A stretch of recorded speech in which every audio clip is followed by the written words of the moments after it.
Sebenarnya kita nih waiting listnya lumayan banyak, waiting listnya. Jadi bisa sampai 2 bulan, 3 bulan. Tapi kita atur karena juga keterbatasan SDM, keterbatasan sarana juga. Tiga mana tiga?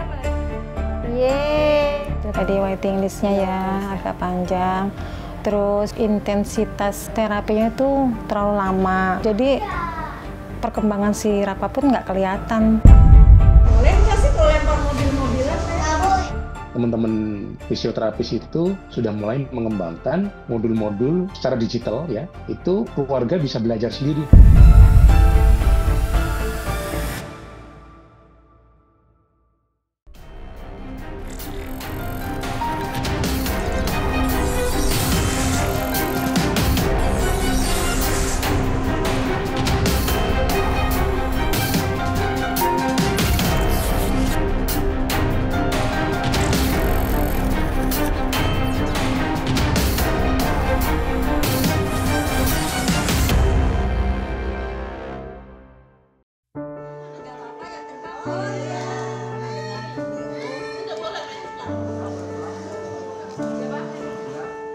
Menjadi penyandang sindrom Down membutuhkan pelibatan aktif tanpa stigma negatif. Namun, akses layanan kesehatan terapi sindrom Down masih jadi tantangan dari diagnosis hingga terapi berkelanjutan.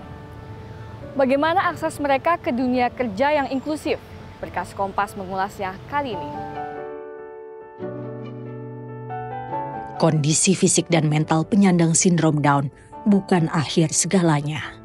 Penyandang sindrom Down tetap bisa hidup produktif dan mandiri. Namun keterbatasan layanan dan belenggu stigma masih menghambat mereka.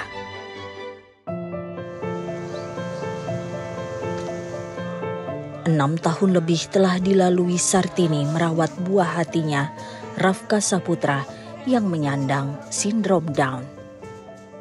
Rafka yang kini menginjak usia 7 tahun, pertama kali dinyatakan suspek sindrom Down saat berusia 3 bulan. Dulu saya lahir normal di bidan dekat rumah sini. Nah terus setelah lahir itu nangis sekali, dan setelah itu dia tidur nggak netek, nggak bangun-bangun sampai kita pulang ya, itu sekitar sehari semalam. Sebenarnya sempat nanya sih sama bidannya, Bu bidan ini nggak masalah ya, nggak apa-apa nanti di rumah dibangunkan saja. Tak ada kecurigaan Sartini terhadap kondisi Rafka di masa-masa awal kehadiran sang buah hati. Menginjak usia 3 bulan, Rafka dibawa ke dokter karena mengalami demam dan dehidrasi. Dokter anak yang merawatnya saat itu menyatakan Rafka suspek sindrom Down. Setelah ke Polianak diterangkan sama dokternya, Bu, anak ibu ini suspek DS. Nah itu saya nggak tahu, nggak paham sekali itu suspek DS seperti apa. Kan dokternya juga nggak menerangkan secara gamblang DS itu seperti apa. Ya paling suruh periksa, dikasih obat, ya udah pulang. Sartini diliputi kebingungan, alih-alih pencerahan. Nah, saya searching ke Google, seperti itu akhirnya tahu masa seperti ini gitu, cuman kaget aja, cuman astagfirullahaladzim. Kondisi sindrom Down Rafka hanyalah awal dari serangkaian diagnosis lainnya. Pemeriksaan selanjutnya mengungkap Rafka memiliki penyakit penyerta. Ada 2 kebocoran pada jantungnya serta masalah pada endokrin atau sistem kelenjar hormon. Rafka juga memiliki komplikasi penyakit lainnya. Ternyata pas di situ di echo ada bocor 2 VSD sama ASD. Dia bilik kanan dan bilik kiri gitu. Setelah dari jantung baru ke endokrin. Terus paru, itu udah pasti paru. Pernah juga pneumonia, dia dirawat juga parunya. Terus GERD juga. Karena kondisinya, Rafka harus menunggu hingga berusia 1 tahun untuk memulai terapi esensial bagi kondisi sindrom Down yang dimilikinya. Kalau udah misalkan semuanya udah stabil, aku baru dirujuk ke terapi. Dia harus benar-benar cukup kuat untuk terapi. Itu umur berapa berarti? Setahun. Ada 3 jenis terapi yang harus dijalani Rafka. Terapi wicara untuk kemampuan berbicara, terapi okupasi untuk kemampuan beraktivitas, dan terapi sensori integrasi, yakni terapi otak untuk mengintegrasikan 5 indera. 3-nya harus dijalani hingga 2 kali setiap pekan. Sartini merasa lega lantaran seluruh terapi bagi Rafka ditanggung BPJS. Dengan pendapatan suami sebagai pengemudi ojek daring, Sartini tidak punya pilihan. Namun masalah lain harus dihadapinya, yakni panjangnya daftar tunggu. Sartini yang mendaftarkan Rafka menjalani terapi di Rumah Sakit Soeharto Hirjan, Jakarta Barat, mengaku harus menunggu hingga 3 bulan. Ini kan 3-tiganya berarti ya, TW, OT sama SI. Nah itu tuh yang paling lama berarti yang wicara? Iya. Berapa bulan? 3? 3 itu paling cepat. Selain itu, frekuensi terapi bagi Rafka semakin dibatasi. Nah terus ini sekarang ini nih lagi berubah ya. Kalau nggak salah bulan Maret nggak sih kalau nggak salah. Nah, itu berubah jadi 2 minggu sekali. Katanya sih kabarnya minimal 8 hari. Cuman aku kenanya jadi 2 minggu sekali. Sartini mengungkap semangat orang tua bisa luntur ketika prosedur terapi yang seharusnya membantu justru terasa memberatkan.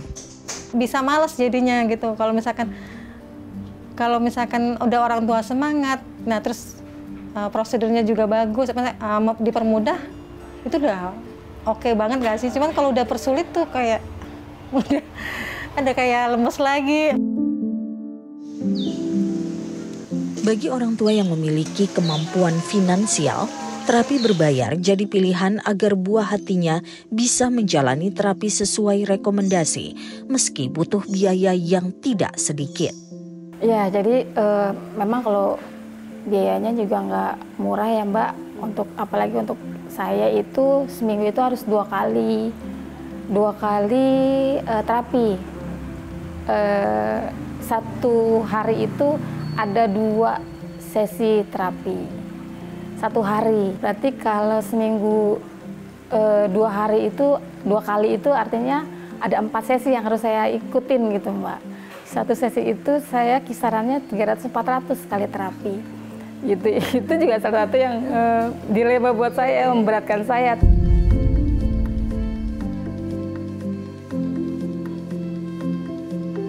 Beban finansial jadi dilema bagi Rani agar buah hatinya mendapatkan terapi dengan frekuensi dan intensitas yang tepat.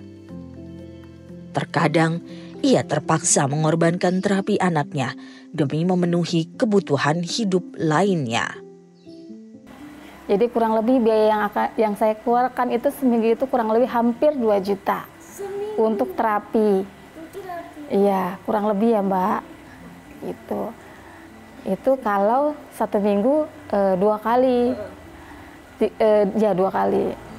Kadang dokter menyarankan untuk hasil yang lebih bagus, yang optimal itu harusnya 3 kali gitu. Tapi saya tunda. Dokter spesialis psikiatri anak dan remaja yang menangani pasien sindrom Down di Rumah Sakit Jiwa Soeharto Hirjan, Jakarta Barat mengaku panjangnya daftar antrian terapi karena terbatasnya tenaga dan sarana medis. Sebenarnya kita nih waiting listnya lumayan banyak, waiting listnya. Jadi bisa sampai 2 bulan, 3 bulan. Tapi kita atur karena juga keterbatasan SDM, keterbatasan sarana juga gitu kan.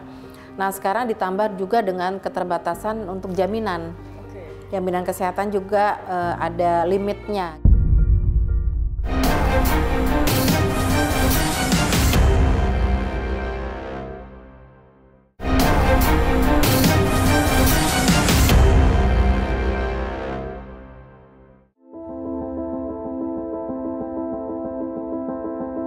Sindrom Down adalah kelainan genetik bawaan yang diidap seumur hidup. Manusia pada umumnya memiliki 46 kromosom atau 23 pasang kromosom dari orang tua. Anak dengan sindrom Down biasanya memiliki ciri fisik tertentu, di antaranya wajah yang rata, bentuk dagu dan mulut yang kecil, termasuk telinga, tangan, dan kaki. Kehamilan di usia lebih dari 35 tahun atau punya riwayat melahirkan sindrom Down sebelumnya merupakan faktor risiko bagi kelahiran dengan sindrom Down. Di Indonesia, survei riset kesehatan dasar 2018 menunjukkan prevalensi sindrom Down sebesar 0,21%. Angkanya diperkirakan mencapai 300.000 orang. Dengan terapi yang tepat, penyandang sindrom Down tetap bisa memiliki kualitas hidup yang baik serta produktif. Namun, tidak semua penyandang selalu bisa mendapatkannya. Nanti untuk terapinya sendiri jatuhnya OT, SI sama TW. Tetap dapat? Dapat, tapi di satu waktu ya. Tapi kalau untuk saat ini, saya pikir itu dapatnya TW sama OT. Atas dasar apa, Bu? Iya, karena itu sudah karena dikurangi ya kan. Nggak tahu saya nggak dikurangin atau bagaimana, cuman dia dapatnya seperti itu. Selain terapi esensial, terapi khusus juga diberikan pada penyandang sindrom Down dengan kondisi tertentu untuk meningkatkan kualitas hidup mereka. Terapi simulasi otak atau neurofeedback misalnya, diberikan untuk mengatasi masalah konsentrasi dan fokus yang sering dialami anak sindrom Down. Jadi ini adalah neurofeedback ya, jadi ini adalah pelatihan otak dia. Kalau tadi stimulasi otak, ini pelatihan.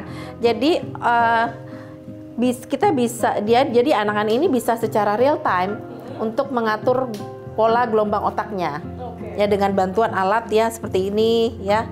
Seperti ini alat ini kan sebenarnya. Nah, nanti dipetakan. Jadi maksudnya kerjanya sebenarnya otak ini ya tidak sesuai pola gelombang otaknya sesuai dengan harapan. Misalnya pada waktu fokus harusnya area depan otak fokus kan, maksudnya area depan otak itu gelombangnya cepat gitu. Nah tapi dia nggak bisa cepat, malah justru yang bekerja yang lambat, yang belakang makanya gitu ya. Terus kemudian jadinya dia imagine, maksudnya malah menghayal gitu, jadi tidak fokus. Selain terapi, latihan juga dibutuhkan pasien untuk mengasah kemampuan sensorik dan motorik dasar mereka. Sensori itu kan ada penglihatan, pendengaran, terus kemudian pengecapan, perabaan gitu. Ada 5 indera dan 1-2 lagi proprioseptik. Proprioseptik itu kayak sendi, kekuatan sendi, kekuatan otot. Sama 1 lagi vestibular, keseimbangan. Untuk memenuhi kebutuhan terapi yang kompleks, fasilitas kesehatan harus didukung tim yang memadai. Di RSJ Suharto Hirjan misalnya, ada sekitar 20 perawat dan terapis yang melayani pasien rawat jalan anak dan remaja. Down syndrome itu lumayan banyak ya kita. Mungkin sekitar 30% dari pasien ya. 30% mungkin sehari itu ada sekitar 5 lah ya. 5-an pasien. Oh, dari kecil, dari umur 2 tahun ya sampai dengan umur remaja 18 tahun. Jadi sebenarnya kita nih waiting listnya lumayan banyak, waiting listnya. Jadi bisa sampai 2 bulan, 3 bulan. Tapi kita atur karena juga keterbatasan SDM, keterbatasan sarana juga gitu kan. Nah sekarang ditambah juga dengan keterbatasan untuk jaminan. Jaminan kesehatan juga ada limitnya. Kementerian Kesehatan mengakui terbatasnya akses layanan terapi sindrom Down berakar pada kelangkaan tenaga profesional. Nah, terutama dalam layanan terapinya.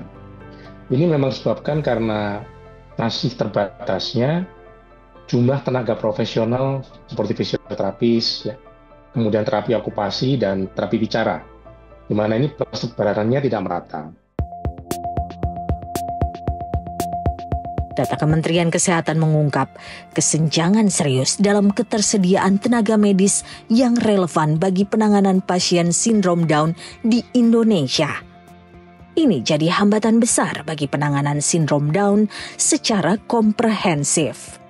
Tetapi memang penyebaran sumber dayanya tidak merata, terutama yang untuk menangani Down syndrome ya, seperti spesialis anak. Ternyata dari data di sini itu baru 80%. Mirisnya, sekitar 70% dari tenaga medis profesional seperti fisioterapis dan terapis okupansi terkonsentrasi di Pulau Jawa. Jadi tadi kenapa kok ada antrian, saya kira terkait dengan ini. Sumber daya manusianya itu memang terbatas ya. Nah, dan kalau dari persebarannya juga ternyata mereka ini mungkin terutama yang terapi fisioterapis, terapi okupasi itu mungkin 70% ada di Jawa ya. Yang di luar Jawa lebih sedikit lagi. Gitu, Mbak. Itu, Mbak. Ya, gambarannya seperti itu. Di tengah keterbatasan akses terapi, orang tua pasien sindrom Down berinisiatif menciptakan terapi mandiri di lingkungan rumah. Kita cari kegiatan aja, Mbak. Kita cari kegiatan aja yang bisa kita contoh dari terapi-terapi yang sudah diberikan. Kalau OT, saya lebih sering seperti ya banyak gerak aja. Jadi seperti olahraga atau itu kan menguatkan otot ya. Kalau di luar sekolah ya. Hanya kelas tari aja, itu juga kan salah satu terapi. Kemajuan dalam perkembangan pasien sindrom Down tidak bisa hanya mengandalkan waktu singkat di klinik. Edukasi kepada orang tua setelah sesi terapi menjadi kunci. Kita kasih orang tua ke edukasi yang intensif. Jadi setiap habis terapi kita lakukan terus-menerus edukasi gitu kan, apa yang perlu dilakukan di rumah gitu. Nah, jangan hanya mengandalkan terapi di sini. Menyiasati keterbatasan layanan terapi, Kementerian Kesehatan mengembangkan modul untuk latihan dan terapi ringan secara mandiri di rumah dengan memberdayakan keluarga. Teman-teman fisioterapis itu sudah mulai mengembangkan modul-modul yang bisa secara digital ya, itu ada ada paket-paketnya begitu yang keluarga bisa belajar sendiri. Nah, ini sedang kita develop ya, kita perbaiki supaya nanti atau kita uji cobakan, ini sedang piloting supaya nanti paket-paket ini nanti bisa disampaikan kepada keluarga yang disabilitas. Jadi tadi mengurangi antrian gitu kan. Ini kafenya Morgan ya berarti? Iya. Bukanya sejak kapan? Februari. Februari? Iya.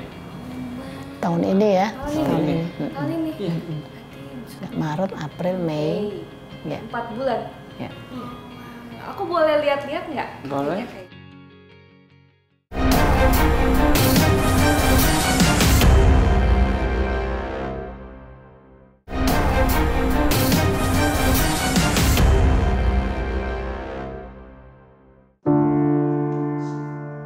Orang dengan sindrom Down masih berjuang melawan stigma.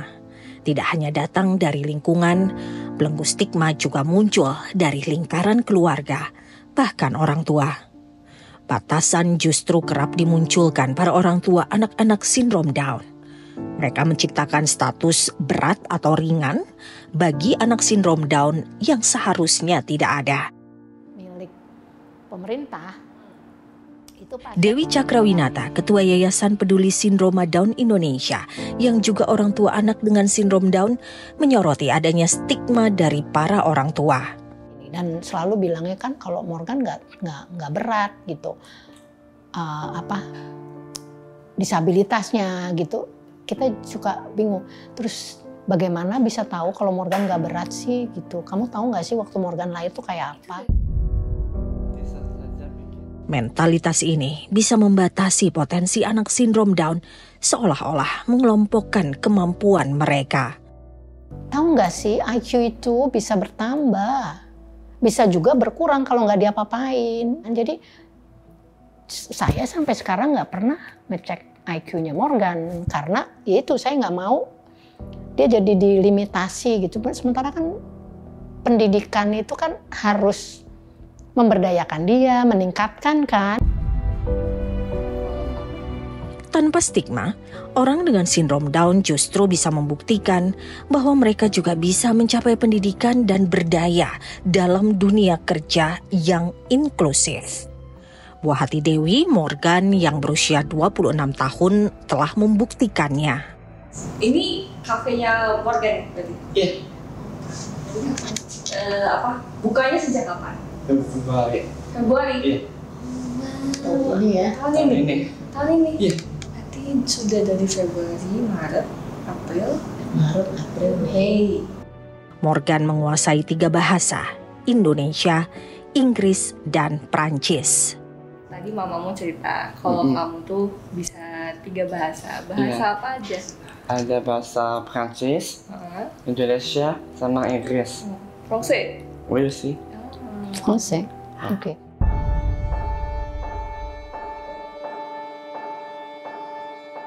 Di balik mesin kopi, Ikhlas Dwi Kurnia fasih melayani pelanggan.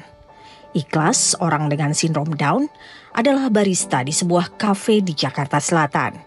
Ia juga sempat bekerja di industri perhotelan. Senang kok. Seneng ya? Senang. Dari kapan belajar jadi barista atau bikin kopi? Kalau dari lama 2023. Kafe tempat Ikhlas bekerja memberi dukungan bagi penyandang sindrom Down dengan mempekerjakan mereka, mulai dari barista hingga pramusaje. Tuh kebetulan saya punya keponakan yang juga Down syndrome. Nah dari situ saya lihat sebetulnya untuk anak Down syndrome supaya pertumbuhannya lebih baik, memang orang tua harus mendampingi terus. Tapi ada sisi kurang baiknya dari didampingi terus oleh orang tua, yaitu anaknya jadi kurang mandiri. Jadi saya melihat bahwa sebetulnya mereka harus dilatih untuk mandiri. Bagi orang tua Ikhlas Sri Hartani, aktivitas barista bukan sekadar pekerjaan bagi anak sindrom Down, tetapi juga bagian penting dari proses terapi mereka. Ini kan juga bagian dari terapi juga ya, misalnya kita bikin minuman kan membuat pakai mesin espresso, terus menuang minum, menakar kan juga butuh ketelitian. Bisakah anak itu membaca ukurannya misalnya 20 gram, kemudian menuangnya, mana yang harus pelan-pelan, mana yang harus cepat, itu kan bagian dari motorik juga. Keterampilan barista diperoleh Ikhlas dari Rumah Ceria Down Syndrome, sebuah pusat komunitas sindrom Down. Tidak hanya jadi tempat berkumpul, tempat ini juga jadi tempat pengembangan bakat dan kemandirian. Kalau di Rumah Ceria Down Syndrome ini ada barista, ada menari, ada karate, kemudian juga di hari Senin ada melukis juga ada. Jadi itu salah satu kegiatan yang ada di sini. Nah mungkin yang sekarang banyak menarik adalah barista.